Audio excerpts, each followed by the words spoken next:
Life under Cuba's communist regime, a system that has lasted over 60 years and shaped the lives of millions. Cuba is a Caribbean country just 90 miles from the southernmost point of the United States, our neighbors in Key West. Yet its history and politics have created a very different way of life for its people. The Cuban communist regime began in 1959 after the Cuban Revolution, and it has left a legacy of both challenges and resilience that is still felt today. The revolution was led by Fidel Castro, Ernesto Che Guevara, and others who wanted to overthrow the government of Fulgencio Batista, a dictator at the time. After taking power, they made big changes, like nationalizing businesses, redistributing wealth, and creating a one-party government. Castro's vision for Cuba was supported by the Soviet Union, which gave the country money and resources during the Cold War. Their relationship brought Cuba into global focus during the Cuban Missile Crisis in 1962, a time when the US and the Soviet Union came close to nuclear war. Over the years, the communist regime has been seen both positively and negatively. Some people praise Cuba for improving education, literacy, and healthcare. These are often called some of the regime's biggest successes, but others point out that these achievements came at a high price. The government punished people who disagree with its policies, controlled what people could say or do, and limited their economic opportunities. Everyday life was often hard, with food and basic goods rationed by the government. Many families had to rely on black markets to get what they needed. When the Soviet Union collapsed in 1991, Cuba entered what is known as the Special Period. This was a time of extreme economic problems with shortages of food, medicine, and other essentials. Many people fled Cuba, risking their lives on makeshift boats to reach the United States. Earlier, events like the Mariel boat lift in 1980 and later waves of migration showed how desperate many Cubans were to escape. Today, Cuba is still ruled by a single-party government, but calls for change are growing. The COVID-19 pandemic made existing problems like food shortages and inflation even worse. In July 2021, thousands of Cubans protested against the government, calling for libertad, or freedom. These protests were some of the largest in decades, but they were met with arrests and crackdowns, showing how tightly the government still controls the country. My guest today, my mother, has lived through many of these events and can share what life was really like under the regime. By hearing her personal story, we hope to better understand the challenges they face, the sacrifices they made, and what life is like for ordinary people in Cuba. We'll talk about their daily struggles, how history shaped their experience, and what they hope for the future of Cuba. Through her story, we can learn about the strength of the Cuban people and the lasting effects of the communist regime on their lives and on Cuba as a nation. How did the communist regime affect your family? In a very negative way. My father was in jail several times throughout my childhood because he was opposed to anything that the government would make him do, such as join the army. It's mandatory in Cuba, so he opposed to that, and he was in jail for, I want to say, most of my early childhood. What was your day-to-day life like under the regime? It was hard. We had to, my mother and myself, she would bring me along, stand in long lines at the bodega, at the supermarket, to just, get the basic essentials that was given to us on a monthly basis. That plus, the fact that it was very little, so we had to, my dad had to go in the black market and buy the extras that where we didn't have enough. The government doesn't give you enough to last you and your family for a whole month. So everything was a struggle. There's a shortage of everything, so it's not like, to go to school, you have to ride a bus, stand in line for hours. The buses were very crowded, or walk to school, walk everywhere. We walked to most places. And it just, everything was very difficult back then. How did the government impact your education or career opportunities? Well, the government tried to instill in in children's mind that the U.S. is the imperialist, the enemy, they're evil. Um, they tried to instill that the revolution, the communism, the Cuban Revolution, and Fidel is what you need to follow and believe in. So for most of your life, since you're a child, they put that in your head, so you live with that fear of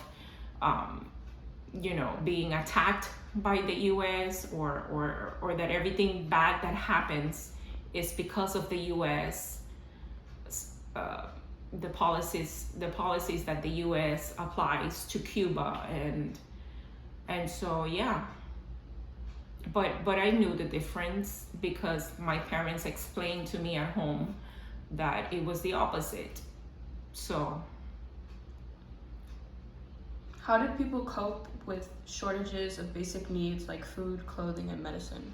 I think most people, just like us, my family, close friends, they did the same that we did.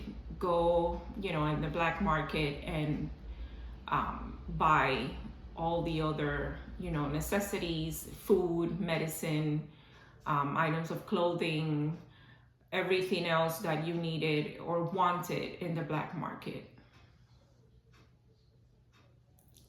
What role did propaganda play in your life growing up? Well, we didn't let it affect us because, again, my parents from a very early age explained to me that we were living under a dictatorship. So I knew the difference. I would just, when I went to school, I would just pretended that we were, we accepted and we were, aligned with the Cuban Revolution and the communist way of life. But we truly were not. I knew the difference. I was just pretending just to not have my father, be arrested and put in jail. I knew what the consequences were going to be from a very early age. So at school, I pretended to be a communist, a friend of the revolution and of the Castros, but that was far from the reality. How did the regime affect your relationships with friends and family? Well, of course, our closest friends and our family was just like us. So we had a rather big circle of friends that, had the same opinion and thought just like us. We were just getting by. We all pretended that we accepted everything, but we knew better. Did you ever have friends that turned on you, like sort of? We had some friends that we knew to treat as acquaintances and not to be completely open with them because we knew that they were, accepting the revolution, or at least they were very open about it. So we took the necessary steps not to, be open about our ideals and what we thought about the revolution. But that was, I want to say, maybe a handful. Most of our friends, neighbors, family members were very much against the regime. How did the government control the media and information? Well, from the very beginning, when Fidel took power, and that's why that led to so many people that first believed in him ended up leaving the island because, he just took over, It was a coup, what he did. So from one day to another, the whole island was turned upside down. And then little by little, he started taking over the media, just everything, private businesses, just became, he controlled everything over the years until he had complete power, complete control over everything.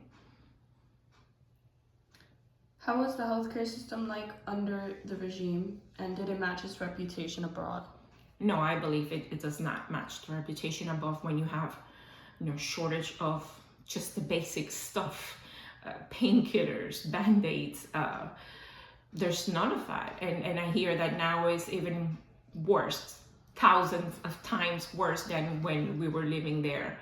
And just like any other, totalitarian regime, long lines, you have to wait for everything. There are people waiting and waiting and waiting. And the service is not, you can't demand anything because you don't have no saying. It's controlled by the government. So, the doctors, the nurses, even though some of them, still feel that, they have to offer you the best service possible. It's like they have no incentive. They get paid very little for their services. In some cases, they're sent away to other countries and without any pay or very little pay. So of course the service is not the best, and on top of that, the lack of everything. Now I hear there are not even ambulances available, and in some instances when someone dies in their home, the corpse is there for, in some cases, for days. Because there's just nothing. There is no gas, there is no ambulance, there is no professional service to take care of the dead. There's nothing. So it's just horrible. It's a complete decay of everything. Were there restrictions on religion? If so, how did it affect the people around you?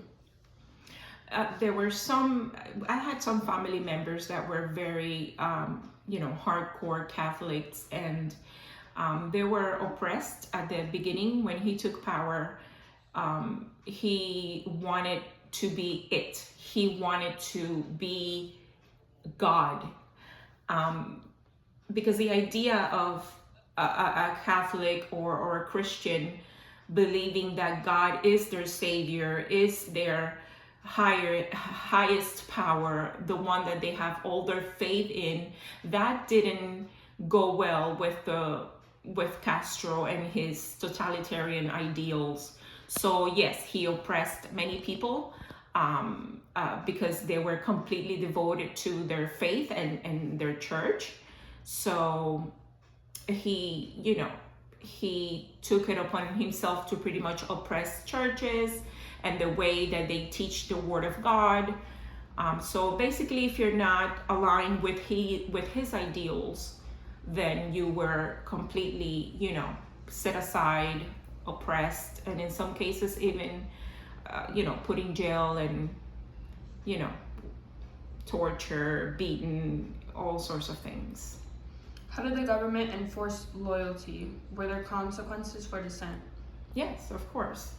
Of course, it is a totalitarian regime. So if you go against the ideals, the rules that he sets, forth, there are consequences. My father, again, he was in jail many times for opposing, for saying, no, I'm not doing that. No, I will not join you. No, I will not follow you. I will not comply.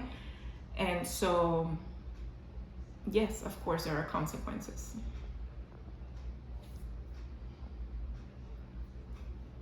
Were you ever afraid to express your opinions? Why or why not? Yes, of course. Like I said, I would pretend when I would go to school as a child that, I was, all pro Fidel and all pro the revolution. And, but, I knew the difference. I knew that we were living under a totalitarian regime. Again, my parents and I, we were very open, and I knew that what I had to do, not to get myself or my parents in trouble. Did you or anyone face imprisonment or persecution for political beliefs? Yes, my father, of course. my grandfather too, and other friends of my parents. How were freedom of movement and travel restricted? Uh, Very much so. No one has the liberty, the freedom to come and go as they please. Everything is ruled by the government. If you have any intentions to leave the island, you need to get a permit authorization by the government. And ultimately, they have the power to say yay or nay. How did the regime influence art, music, or literature in Cuba? Everything. They own everything. They own the minds of everyone. So yeah, if you oppose the government in any way, shape, or form, they will make your life a living hell, whether you're a professional or just a homemaker. They will make your life horrible, even more horrible than it already is. So most, athletes and artists, and they have to at least pretend that they defend and they agree with the regime. What was your experience with the rationing system? Just like everyone else, you stand in line for long hours and get the very little that you are allowed. And for children, for Christmas, for example, you were only, when I was there back in the early 80s, the kids were only allowed to 3 toys for Christmas. And it wasn't even Christmas, it was for Los Reyes Magos, which is January 6th. So again, go to the store, stand in line for hours to get the 3 toys that they give you. You can't even choose, you get the 3 toys that they give you, and that's it. How did people participate in the black market or other unofficial economies? How they have to pay a higher price, and it's through networking connections, who you know, and you just pay a higher price, but at least you're getting what you need and want. Were there any cultural traditions or celebrations that were suppressed? For us, not so much, because again, my father was very open that no, we're not following you, we're not. So we celebrated Christmas, we celebrated New Year's Eve, again, with our own circle of, friends and family. But yes, we always made it a point to celebrate Christmas every year. If you or someone you know left, what was the process like? That left the island, what was the process like? Well, for us, it was, my grandmother was able to leave on the Mariel boat lift in 1980. We couldn't, because at the time my father was in jail, so my mother decided not to leave my father behind. So we stayed until 8 years later. My grandmother was able to get us out of the island, of course, with the authorization of the regime. We went to a third country, and then from that country we came here. How did those who left Cuba stay connected with those who stayed behind? Well, now it's easier. Now you can use Facebook, you can use WhatsApp. To this date, I speak to, on a daily basis, to an aunt of mine that is still there that I love very much. And we video call ourselves through WhatsApp or through Facebook. Now there's a lot more media coverage, and so it's a little bit better now. At the beginning, when we first left, it was very difficult still, but now with the help of WhatsApp and other social media platforms, it's easier. How do you compare life in Cuba then to what you know of it today? Well, now I hear, I sort of like, I have forgotten a little bit. I was 12 when I left, I'm 48 now. But now I hear from people that have visited recently that, oh my God, it's really bad right now. There's nothing, the light is constantly off, or they take the water, they cut the water off, or they're coming after me because I'm running my own business from home. So it's like now it has just gotten really bad. Did you see any positive aspects of the regime? If so, what were they? If I could think of anything positive, I would say that there was a lot of brotherhood amongst, friends and even your neighbors, because everybody knew that everybody was struggling, and they would share the little bit that they have. We would share everything we had with our neighbor, our friends, our family members, because we all knew that we were all really, truly struggling. How did events like the Mariel boat lift or the special period impact you? Well, the special period, I was not, I was already here, but the Mariel impacted me a lot because a lot of my family members fled the island, or rather left the island, especially my grandmother, who used to live with us at the time, and I was very close with. I remember the day that she left, I didn't even see her. She didn't even say goodbye, because later on I found out that the reason she did that is because she didn't have the heart to just like look at me one last time, and say bye, or, I'll see you soon. She just couldn't handle it. So she just left. Did you witness any public protests or acts of rebellion? Witness, I want to say no, but I did hear of friends of ours that had, people showing up at their homes or their businesses and to yell obscenities at them. And but personally, I never had that experience myself. But I knew of a lot of people, friends and other family members, that did experience that. Yes. Do you think the Cuban people are still impacted by the communist regime today? How? Of course, and I guess what you don't know, it doesn't hurt you, because now today most Cubans have seen nothing else but that, so they don't know better.